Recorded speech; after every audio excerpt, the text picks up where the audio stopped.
Nostalgia is a huge part of the Eras Tour. Welcome to MsMojo, and today we're counting down our picks for the most interesting, unexpected, or tear-inducing moments that we learned about from the documentary about Taylor Swift's iconic Eras Tour. Lighting, screen content, pyro, moving floors, confetti, costumes, choreography. There's so many moving parts. Number 10, creating the Eras Tour. And I just thought to myself, what if I did a tour that celebrated all of these different moments in my life and career, where you have chapters divided up by albums? It's hard to imagine that this insane 3+ hour show was once just a glimmer in Taylor Swift's eye. But it's even harder to believe that she actually brought it to life.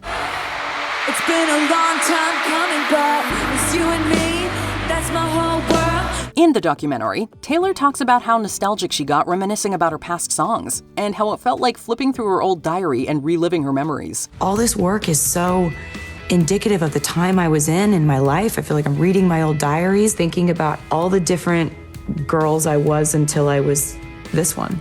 So that planted a little seed inherently in my mind, the idea of celebrating your past. So she wanted to take her fans along this journey with her, and pick her best songs from each album to be featured on this larger-than-life tour. She's proven time and time again that if you work hard, your vision can come to life bigger and better than you imagined it. And this tour is no exception. When you come up with a goal like that, you just have to make a choice and decide there's no going back on that choice.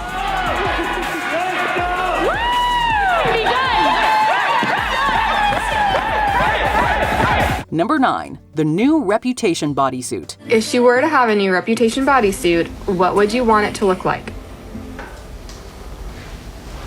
This is the new one. This is the new one? Yeah.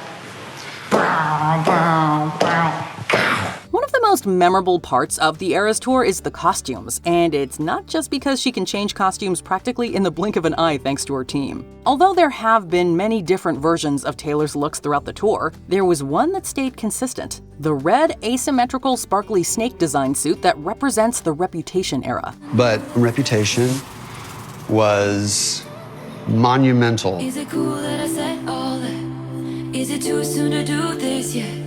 That is, until she came back to the US near the end of her tour.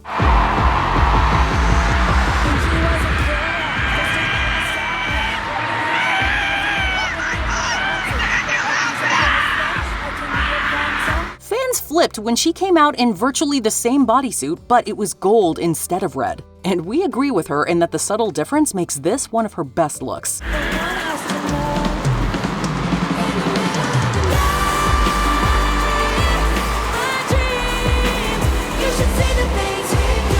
Number 8, the Southport tragedy. We've done like 128 shows so far, but this is the first one where I feel like, I don't know, like I'm like skating on thin ice or something. We've had a series of very violent, scary things happen to the tour. While the Eras Tour was almost completely a happy occasion, there were some shocking moments marked by tragedy and heartbreak. One of those moments came in July of 2024, when 3 were killed and others were left injured in an attack during a Taylor Swift-themed dance class. As shown in the documentary, Taylor Swift is hardly able to keep it together after meeting with the families of the victims, and we certainly don't blame her. I know you helped them. I know it doesn't seem like it, but I know you helped them. The fact that she had to put on a happy face and go perform at Wembley Stadium afterwards is unbelievable, and we're not sure how she got through the show after that. Gonna be fine, because when I meet them, I'm not gonna do this, I swear to God. I'm not gonna do this. I'm gonna be smiley. Number 7, an iconic cameo. What has Travis brought to the tour? Well, first of all, he brought himself onto the stage on this tour, which was one of the funnier moments I can ever remember. There were a few surprise guest appearances on the Eras Tour, and the documentary showed the behind-the-scenes stories of a few of those. Ballpark, how long would that take you? It would probably take me like 5 seconds. Okay, see you soon. Love you. Bye. Between Sabrina Carpenter, Ed Sheeran, and Florence Welch, it's hard to pick our favorite cameo, but if the fans had their pick, we think it would be Travis Kelce.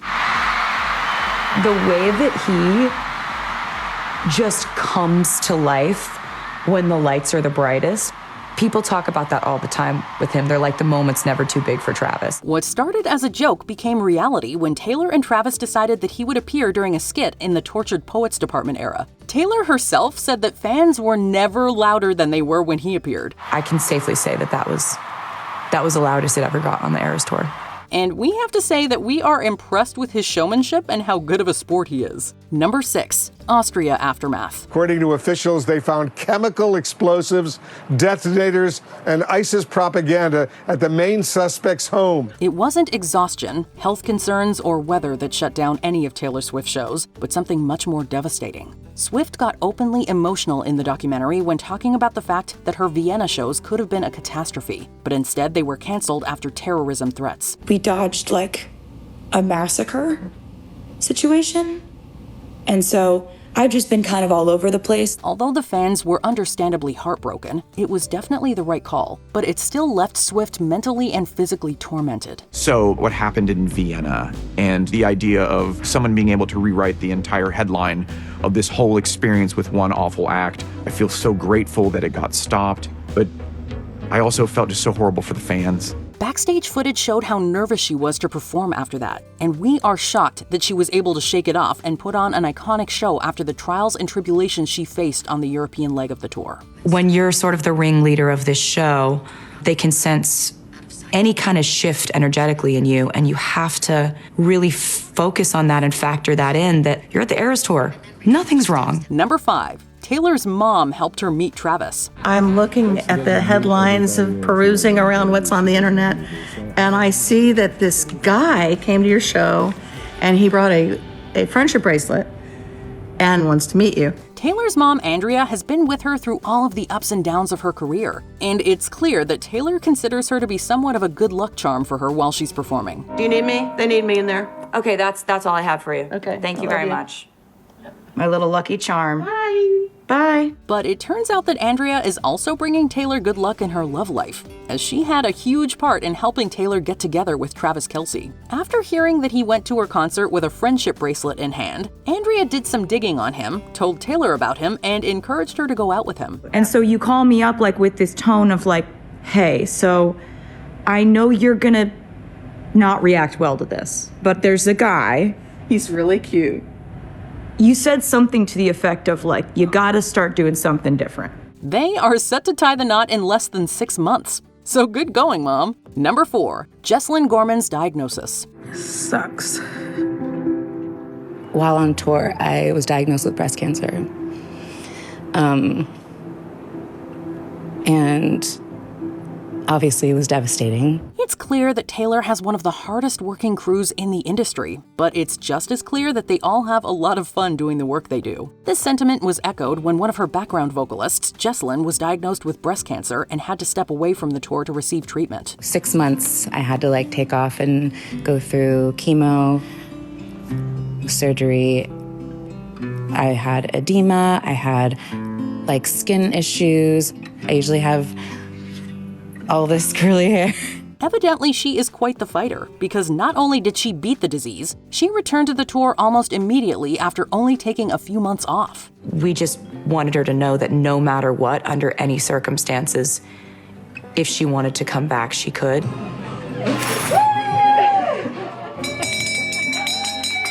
It's a sad story with a happy ending, and it's a testament to Jeslyn's determination and strength, as well as the supportive environment that Taylor Swift has created. Number 3, bonuses. Bonus day is so important because setting a precedent with the Eras Tour is really important to me, because people who work on the road, if the tour grosses more, they get more of a bonus. The love and appreciation that Taylor has for her crew on the Eras Tour is unmatched, and it takes a small army to make this magical show come to life. Even though it's her name on the tour, Taylor is clearly aware that she wouldn't be able to do any of this work without the amazing people around her. Every single person on the crew, I've handwritten them a note. It took me a couple weeks, but it's fun to write the notes. It's like fun to think about everybody's lives that they're gonna go back to. This is what led to her giving them all handwritten notes and nearly $200 million in bonuses in total. It's unheard of, and it's practically as monumental as the tour itself. My full gratitude doesn't come from a bank, but here's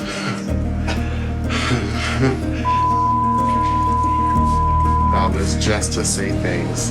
Love, Taylor. Taylor Swift has got to be the most generous boss around. Also, does anyone know if she's accepting resumes? Asking for a friend. Number 2, Travis's letter. So many unbelievable memories in this tour, but my favorite one is seeing you in concert for the first time, being mesmerized, and swept off my feet by a woman who doesn't even know me. Travis managed to pull Taylor out from the breakup wasteland of the Tortured Poets department and into the fun poppy version of her that we see in Life of a Showgirl. We've seen them cheer each other on from the stands and even from the stage itself. But one of the sweetest moments shared between them is when Taylor received a handwritten note from Travis near the end of the tour. I selfishly say thank you for creating this legendary tour, and to Robert for making you stop through Kansas City, Missouri. That night, too, in KC was the beginning of me meeting the love of my life. The letter talks about him seeing her on stage for the first time, and how great it's been to see the love of his life creating the tour of a generation. And honestly, we couldn't help but tear up listening to it. Before we continue, be sure to subscribe to our channel and ring the bell to get notified about our latest videos. You have the option to be notified for occasional videos or all of them. If you're on your phone, make sure you go into your settings and switch on notifications. Number 1, she's not done yet. This tour will live on as probably the pinnacle, foremost important thing that I've done. I get very depressed about pop culture's obsession with youth culture, and we designate extremely young people to be the ones who have to tell us where culture is going. How do you top this? A tour that spanned 2 years with countless sold-out stadium shows that lasted over 3.5 hours per performance, including songs that have been iconic for decades. It seems impossible, but as we learned by the end of this docuseries, Taylor has always got something up her sleeve. And she never stops writing music, so they have more to look forward to. But right now, I hope they honor that little bit of time just for her. In the finale, we see glimpses of the Life of a Showgirl album before its release. And even though Taylor is now engaged, it's clear that she has no desire to settle down. Her next album will be her 13th. If you know, you know. And we cannot wait to see what's next for her. I'm used to doing tours that are successful. I've never been a part of a phenomenon before. What was your favorite moment from the end of an era? Let us know in the comments.